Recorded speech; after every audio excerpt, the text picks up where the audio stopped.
Hello, my name is Pastor Brian Julian McCleary, and I'm a part of the Synod Assembly planning team this year.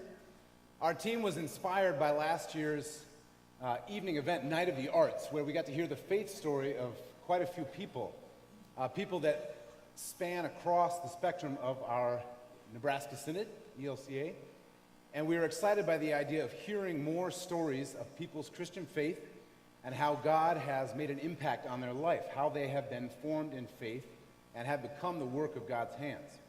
So we plotted to gather together 3 different people from across our church to hear their story. And in doing that, to also model a practice that we hope is already happening and will continue to happen in our many congregations of sharing our faith story, asking simple questions, being curious with one another, and hearing our story of Christian faith. So 3 times today you'll hear from different individuals from across our synod, and you'll also be given resources through the website to model this kind of faith conversation. So after the Synod Assembly, check out the website, and you'll have all kinds of resources there for you. First, you're going to hear from Bill Davis. And Bill, I've taken the first question I was going to ask you, but share your name and where you're from and a little bit about yourself. My name is Bill Davis, and my home congregation is Trinity Lutheran Church in North Omaha. I am married to Rosemarie for 42 years now, and have one daughter, Heather Abbott, who works at the camp, and I have 2 grandkids, Ethan, 8 years old, and Maddie, who is 5 years old, and of course, they are a major part of my life. We'll go ahead and share. Yeah, share a little bit about maybe one of your first. Okay. I had 3 older sisters and 1 younger brother. Recently, well, in the last 10 years, I've lost 2 of my sisters and my mother, and my dad died over 40 years ago. When I was growing up, my dad worked for the local power company as a lineman in Missouri, and he worked away from home for 8 months at a time later on in Greenland, working at Thule Air Force Base for about 10 years. So actually he was gone during most of my childhood. He eventually worked his way up into management with Kiewit Construction, who some of you might have heard of, where I worked my entire working career of almost 40 years. I grew up in southeast Missouri, a small town called Piedmont. I attended First Christian Church, also known as the Disciples of Christ. Just a little side note, my grandfather Davis was a very religious man and actually helped build a church on his own property after they had services in his house for a while. They called his church Church of Christ. It was very strict in a lot of ways, like women were not allowed to cut their hair, there was no drinking, no smoking, no dancing, no musical instruments, even in the church. But we didn't go to that church.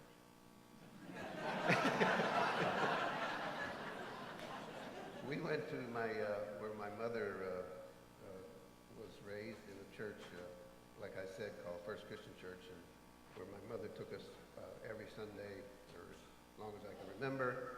And even when I was on vacation, we would try to find a church for us to attend, and especially me, because I had a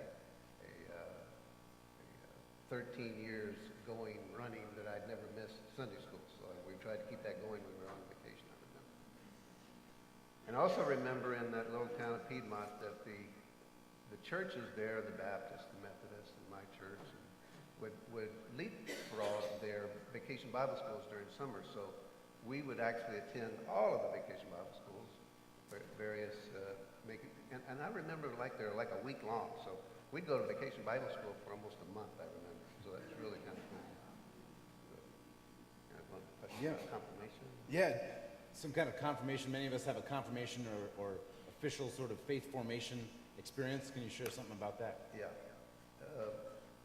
Our church didn't baptize people until they were confirmed, until they understood, or they wanted the child to understand what they were really getting baptized for, wanted they understood what Christ was about and accept that before being baptized. So I actually don't remember much about the classes and studies very much, but I do remember my baptism like it was like yesterday, because it was such a moving experience. Even though I was only 12 years old at the time, it's something that I'll never forget. We were also totally immersed. There was a tank in front of the church, and I remember the day that I was baptized. There's like 5 of us in white robes, and we walked into this tank. The water came up to our chest, and we were baptized by total immersion by our pastor. It's something that I remember as a ritual. I truly do, and it was passing maybe from being a child to an adult in some manner. So that was a very moving experience for me that I'll never forget. And then about the rest of my Christian life, I want to talk about Tanzania, because most of you know that I've been to Tanzania many, many times. 10 years ago, this coming February, I made my first trip to Tanzania as a participant in one of the Synod Vision trips, and it changed my faith life forever. When I saw people living in extreme poverty there and really having only their faith to sustain them, then I understood more about what faith was all about, and what Jesus is talking about. And to actually become friends and share meals with these people that may not eat tomorrow was a life-changing experience for me. It's amazing that people that have nothing in material goods and have daily struggles to eat are happier on average than some of the people that I know back home. So I think that is probably because of their faith. And guess what? That faith rubs off on me and others that see it and feel it. And then I hope to come back and share that faith with my congregation and others when I return back to Nebraska. So like I said, I've been to Tanzania, and especially we have a partnership congregation, like a lot of congregations here in Nebraska. I've been there 12 times in the last 9.5 years, and I plan on going back. And like I say, why do I like it? The people are extremely kind. They're welcoming. They have a relationship with God that I wish I had, and that I am trying to get to someday. I hope a little bit of that, the passion they have for God and their congregation and their community, rubs off on me, so I can help bring that back again to my home congregation, Trinity. And sometimes they allow me to do that by giving the message, Trinity, or the adult education class, and we try to do it that way. How did you first come to go to Tanzania? Just signed up for one of the Synod Vision trips that are now advertised, and they go every year, most of the time in January, February. And anybody can go on the website and sign up. Somebody invited you? Well, yes. And my pastor went along. It was just the two of us the first time. Pastor Mike Knudsen went along with me, and we struck up this relationship while we were there. Yeah. Yep. Can you share about somebody who's had an influence in your life affecting your Christian faith?